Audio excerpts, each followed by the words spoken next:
మహబూబాబాద్లో ఒక మంచి ఆరోగ్యకరంగా చూపించే ఒక ఇక్కడ కనిపిస్తున్న బొమ్మలు అయితే కనిపిస్తూ ఉంది. మొత్తంగా చూస్తూ ఉంటే ఈ బొమ్మలు దాదాపుగా ఒక 17 నుంచి 18 సంవత్సరాల నుంచి పెట్టుకున్నా అని మేడం గారు చెప్తా ఉన్నారు. ఈ బొమ్మలు పెట్టుకోవడం వల్ల ఎలాంటి ఉపయోగాలు ఉంటాయి మేడం? బొమ్మల కొలువండి సంస్కృతి సాంప్రదాయాలకు నిదర్శనం అండి. ఇది ఆడపిల్ల పుడితే బొమ్మల కొలువు పెట్టాలని పెద్దలు చెప్పడం మూలంగా మేము కంటిన్యూ చేస్తూ ఉన్నామండి. ఇది పెట్టడం మూలంగా మాకు కలిసి వస్తూ ఉందని చెప్పి కూడా సంతోషంగా చేస్తూ ఉన్నామండి. ఎన్ని సంవత్సరాల నుంచి చేస్తాం? 17 ఇయర్స్ నుంచి చేస్తున్నాం. ఇది 18th ఇయర్ అండి. ఎక్కడెక్కడ నుంచి చేస్తారు మ్యామ్? ఒక్కొక్క బొమ్మను ఒక్కొక్క దగ్గర నుంచి తీసుకొచ్చామండి. తీర్థయాత్రలకి పుణ్యక్షేత్రాలు పోయినప్పుడు గుర్తు పెట్టుకొని కంపల్సరీ తీసుకొస్తాను. ప్రతి సంవత్సరం 2-3 బొమ్మలు కొత్తవి పెడతా ఉంటామండి. ఎన్ని పుణ్యక్షేత్రాలు తిరుగుతూ ఉంటారు మీరు ఒక సంవత్సరంలో? అంటే హాలిడేస్ వచ్చినప్పుడు సమ్మర్ హాలిడేస్లో కంపల్సరీ వెళ్తాము. మధ్య మధ్యలో భద్రాచలం కానీ యాదగిరి గుట్ట కానీ అట్లా వెళ్తూ ఉంటామండి. వెళ్ళినప్పుడు తీసుకొస్తూ ఉంటామండి. తిరుపతి పోయినప్పుడు తీసుకొచ్చాను, షిరిడి పోయినప్పుడు తీసుకొచ్చాను, శ్రీశైలం వెళ్ళినప్పుడు తీసుకొచ్చాను. శ్రీశైలం పోయినప్పుడు అక్కడ ఉన్న బొమ్మలు ఎలాంటి బొమ్మలు తెచ్చారు? శివయ్యని తీసుకొచ్చామండి. శ్రీశైలం నుంచి తీసుకొచ్చామండి. శ్రీశైలం నుంచి తీసుకొచ్చాము. ఇది శ్రీశైలం నుంచి తీసుకొచ్చామండి. ఈ బొమ్మలు తిరుపతి నుంచి తీసుకొచ్చామండి. ఇవి భద్రాచలం నుంచి తీసుకొచ్చాము. భావంతోనే మొత్తంగా చూస్తూ ఉంటే ఇప్పుడు బొమ్మలు చూస్తూ ఉంటే పిల్లలకు ఎలా అనిపిస్తుంది? మానసిక ఆనందం అండి. మానసిక ఆనందము, ఉల్లాసంతో సంతోషంగా అనిపిస్తూ ఉంటుందండి. కనుల పండుగగా ఉంటుంది బొమ్మల కొలువు అనేది. పిల్లలు అట్రాక్ట్ అవుతారు.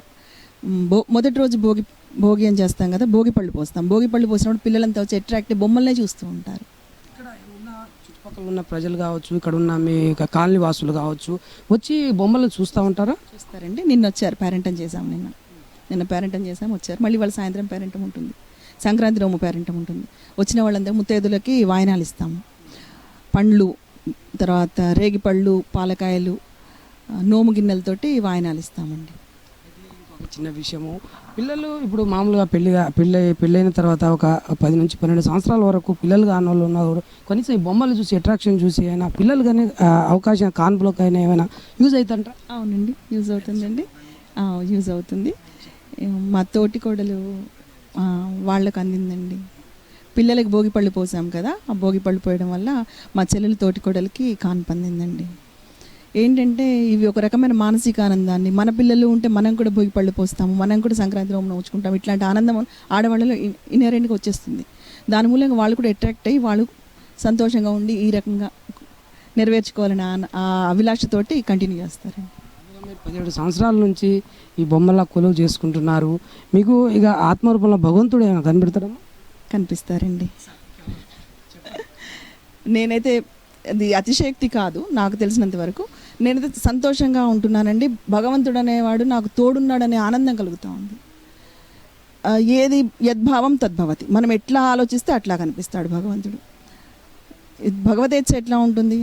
ఆకలి అన్నవాడికి ఒక ముద్ద అన్నం పెట్టాలి, తర్వాత శుచి శుభ్రత పాటించాలి, మానవత్వం కలిగి ఉండేలాగా ఒక ముద్ద భోజనం పెట్టేలాగా. నేను ఎవ్రీ ఇయర్ ఏం చేస్తానంటే సాయిబాబా పేరుతోటి ఒక 5 కేజీలు అన్నం వండేసి పేదవాళ్ళకి పనిచేస్తాను.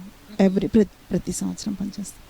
5 వారాల నోము కానీ 9 వారాల సాయిబాబా వ్రతం కానీ చేసినప్పుడు ఉద్వాసన రోజు కంపల్సరీ చేస్తానండి. ఒకవేళ నేను చేయలేకపోతే ఖమ్మంలో షిరిడి సాయిబాబా టెంపుల్ ఉంది, కాలాసాయి, ఆ మందిరికి వెళ్ళి 1000 రూపీస్ కానీ నా స్తోమతను బట్టి ఆ రోజు నా చేతిలో ఉన్న డబ్బులు ఇచ్చేసి వస్తుంటాను.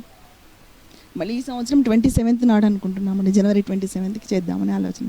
అన్నదానం ఎవ్రీ ఇయర్. ఈసారి ఇల్లెందులో అమ్మ వాళ్ళతో కలిసి చేద్దామని ఇల్లెందు వెళ్తున్నాం అనమాట. ఇల్లెందు అమ్మ మెజిస్ట్రేట్, ఇల్లెందులో 2nd క్లాస్ మెజిస్ట్రేట్. బొమ్మల కొలువు అనేది ఏంటంటే మొత్తంగా మేడం గారు చెప్తున్న విషయం కూడా అంటే ప్రజలకు ఎటువంటి ఆరోగ్యంగా ఎలా ఉండాలి, పిల్లలు ఎలా ఉండాలి. ఇంకొక స్పెషల్గా చెప్పారు, గతంలో చూసుకుంటే 10 సంవత్సరాల క్రితం వాళ్ళ యొక్క తోటి కోడళ్ళు కూడా ఇక్కడ ఆ పిల్లలు కానీ సంతానం లేని వాళ్ళు కూడా ఈ యొక్క బొమ్మల అట్రాక్షన్ చూసి దేవుడి యొక్క అనుగ్రహము ఇవన్నీ కనిపిస్తూ ఉంటే చిన్నగా కనిపించినా కూడా సరే ఆ యొక్క అట్రాక్షన్ ఆ భగవంతుడి ఆత్మరూపంలో అయితే కనిపించి వచ్చిన భక్తులుగానే ఇక్కడ కొలువు తీస్తున్న బొమ్మల రూపంలోనే భగవంతుడు ఉంటాడు, మనిషి రూపంలో భగవంతుడు ఉంటారు, ఆత్మ రూపంలోనే ఈ యొక్క మనుషుల ఆత్మలోనే భగవంతుడు ఉంటాడని చూపిస్తున్న విషయం అయితే మేడం గారు చెప్తున్న విషయం అయితే కనిపిస్తుంది. ఇది మొత్తంగా చూస్తూ ఉంటే సంక్రాంతి పండుగ నాడు ఇటువంటి బొమ్మల పండుగ చేసుకోవడం అనేది చాలా మంచిది అని అన్నట్టుగా మేడం గారు చెప్తా ఉన్నారు. మొత్తంగా ఈ మన మహబూబాద్లో ఇక జిల్లాలతో పాటు ఇక్కడ లేదు, మహబూబాద్ జిల్లాలో ఇదే ఫస్ట్గా ఇక్కడ మనం చూడడం కూడా జరుగుతూ ఉంది. బొమ్మల కొలువులో ప్రతి ఒక్క పేద మధ్యతరగతి లేకుండా అన్ని విధాలుగా మంచి ఆరోగ్యంగా భగవంతుడు ఆలోకరంగా చూస్తారని అయితే చెప్తున్న విషయం అయితే కనిపిస్తూ ఉంది. అందరి టీవీ ప్రతినిధి సీతారాంతో ఫేస్ టు ఫేస్ మహబూబాద్ నుంచి.